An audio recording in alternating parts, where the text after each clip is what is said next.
ракетного удара.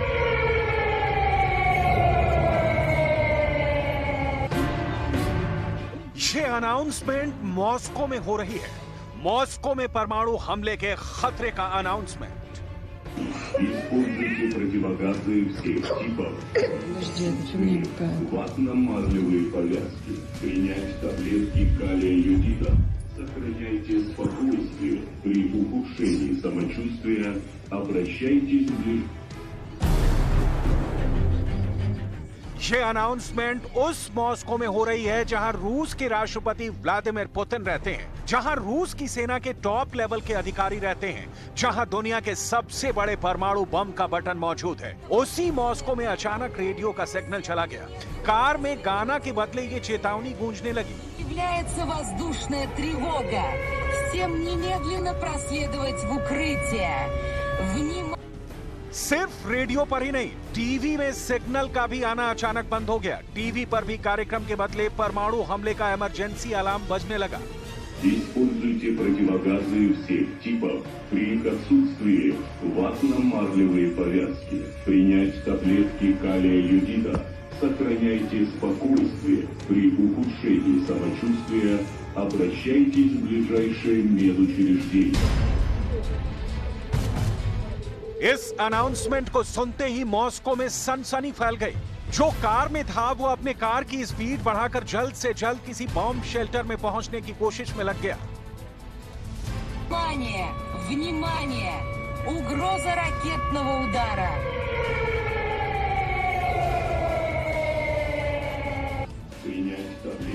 जो घर में था वो टीवी पर इस अनाउंसमेंट को सुनकर सावधान हो गया। देखिए कैसे रूस में टीवी पर परमाणु हमले के खौफ का प्रसारण होने लगा।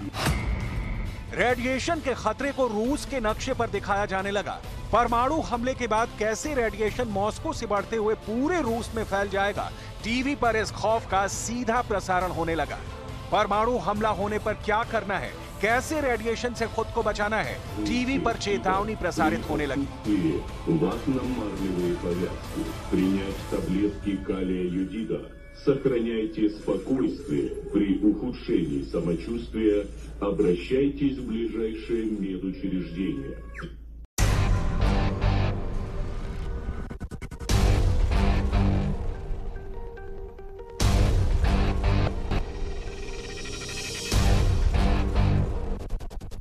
परमाणु हमले की चेतावनी को सुन पूरे मॉस्को पर हमले का डर सताने लगा। रूस के दीवारों में हमले का खौफ समा गया। लोगों के कदम बॉम्ब शेल्टर की ओर बढ़ चले। हर किसी के दिमाग में बस यही चेतावनी बार बार गूंज रही थी। Внимание! Внимание! Угроза ракетного удара.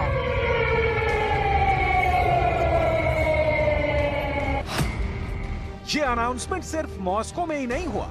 मॉस्को के साथ साथ रूस के सेवरोडोनेट्स्क में भी टीवी और रेडियो यही चेतावनी दे रहे थे। मॉस्को और सेवरोडोनेट्स्क के बीच करीब 1800 किलोमीटर की दूरी है, लेकिन दोनों इलाके में एक ही अनाउंसमेंट हो रहा था।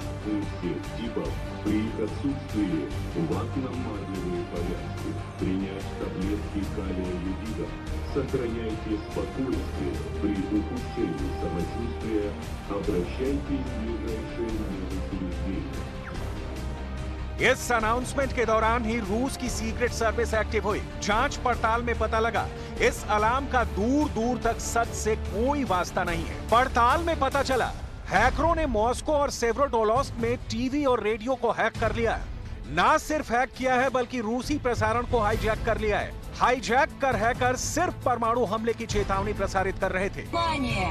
Внимание! Угроза ракетного удара.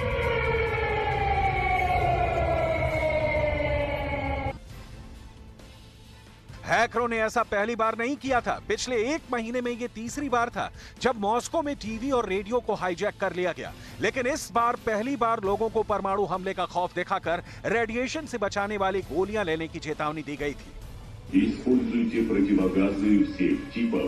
При их отсутствии ватно-марлевые повязки. Принять таблетки калия йодида. Сохраняйте спокойствие. При ухудшении самочувствия обращайтесь в ближайшее медучреждение. सवाल है, बॉम्ब शेल्टर में शरण लेने की चेतावनी देकर हैकर क्या देखना चाहते थे? पोटेशियम आयोडाइड की गोलियां लेने की बात कर क्या हैकर ये देखना चाहते थे कि मॉस्को के लोग परमाणु हमले की आशंका से कितने डरे हुए हैं, या फिर वो रूस के बॉम्ब शेल्टरों की लोकेशन ट्रेस करना चाहते थे? मॉस्को में जमीन में सैकड़ों मीटर की गहराई में बंकरों का ऐसा जाल है जिसे पुतिन का पाताल लोक कहा जाता है। पुतिन का वो पाताल लोक कैसा है, इसे भी दिखाएंगे, लेकिन उससे पहले मॉस्को की सुरक्षा अभी किस लेवल की है, इसे देख लीजिए।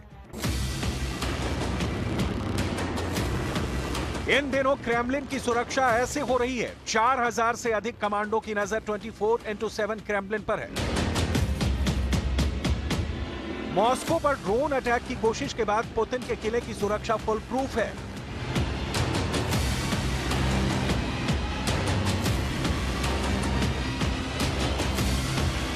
आसमान से नजर गड़ाए इन कमांडो ने मॉस्को की सुरक्षा ऐसी चाक चौबंद कर रखी है कि इनकी मर्जी के बगैर परिंदे भी पर नहीं मार सकते।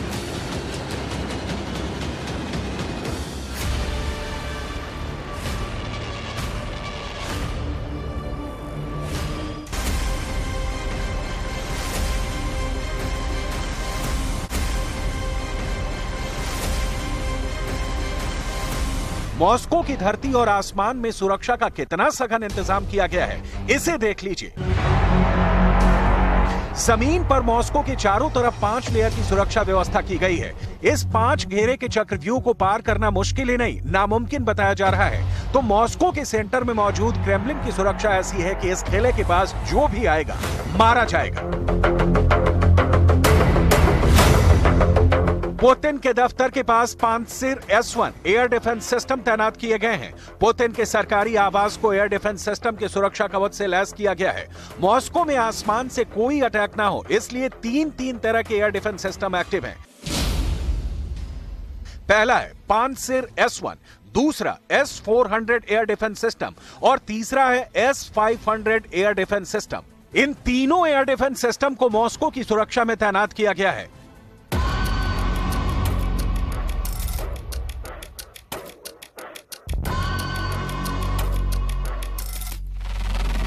रूस की ये मिसाइल डिफेंस सिस्टम 10 सेकंड में दुनिया के सबसे अच्छे फाइटर जेट को तबाह करने की क्षमता रखती है। यही वजह है कि रूस के लोग इसे टर्मिनेटर कहते हैं। आसमान की सुरक्षा के बाद अब मॉस्को के पाताल में लोगों को सुरक्षित रखने की कितनी पुख्ता व्यवस्था है, अब इसे भी देख लीजिए। यह जमीन के अंदर बसा पुतिन का अदृश्य शहर है।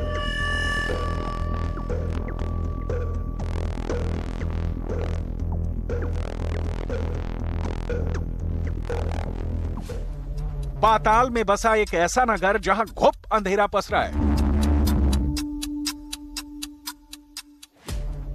एक ऐसा अभेद किला जिसकी गुफाओं का अंत जल्दी नहीं मिलता।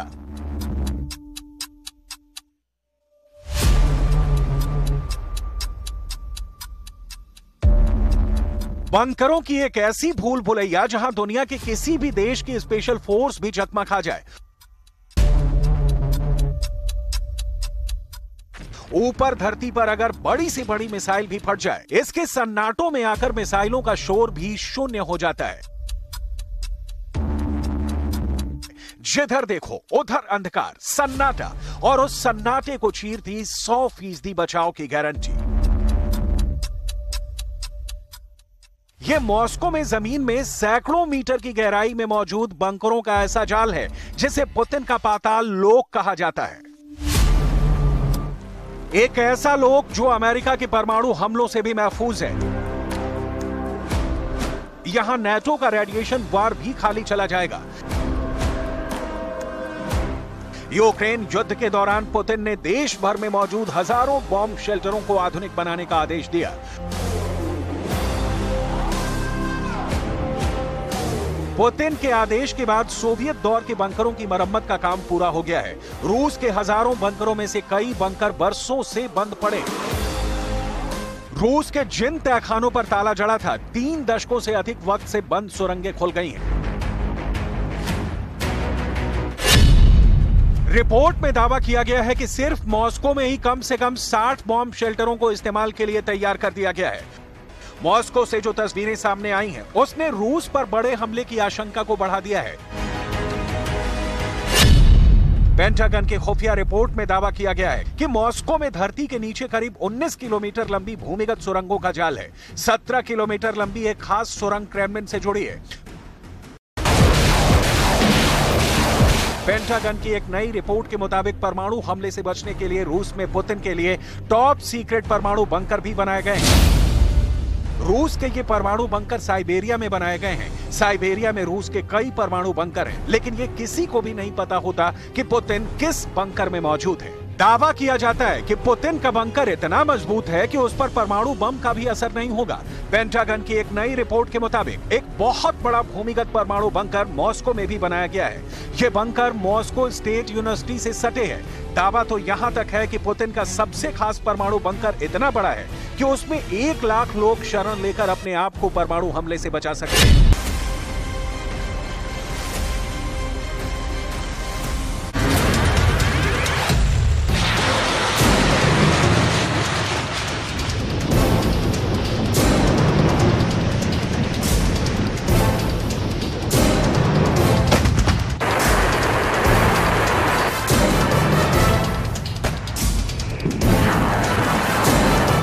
क्या बखमूत पर कब्जा करने के बाद से अब रूस ने यूक्रेन के दक्षिणी हिस्से पर हमले शुरू कर दिए हैं। पिछले 24 घंटे में रूस ने मिसाइल और रॉकेट से 300 से ज्यादा जो हमले किए हैं।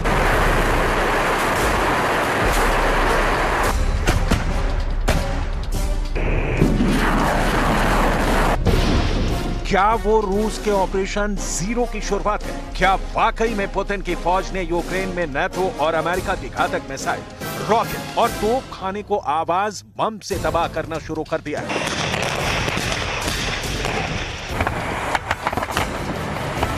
डिफेंस एक्सपर्ट्स क्यों कह रहे हैं कि अगर पुतिन के पेनिसिलिन साउंड थर्मल टोही प्रणाली यानी आवाज बम को काबू नहीं किया गया, तो फिर 40 किलोमीटर के इलाके में यूक्रेन और नाटो की एक भी मिसाइल, तोप और रॉकेट आर्मी रूस पर हमला नहीं कर पाई।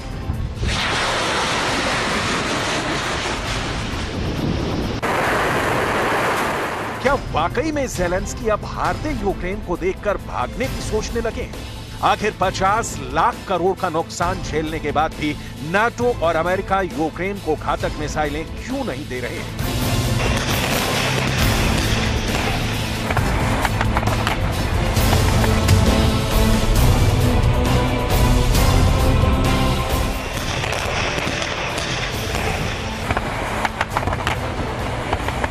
सौ 80 दिन की जंग में रूस ने यूक्रेन के पूर्वी हिस्से को पूरी तरह से रौंद डाला है। सोलेदार के बाद बखमूत और अब यूक्रेन के दक्षिणी इलाके वोहलदार पर रूस ने भयानक हमले शुरू कर दिए हैं।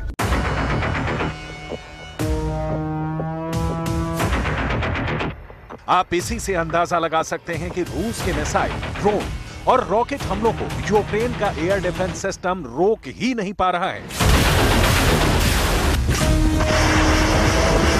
जबकि नाटो और अमेरिका दावा कर रहे हैं कि उनकी घातक मिसाइलें MLRS और हिमार्स रॉकेट सिस्टम रूस को तबाह करके रख देंगे। लेकिन नाटो और अमेरिका के तमाम दावों के बावजूद रूस ने पूर्वी यूक्रेन का 1 लाख वर्ग किलोमीटर का इलाका यूक्रेन से छीन लिया है।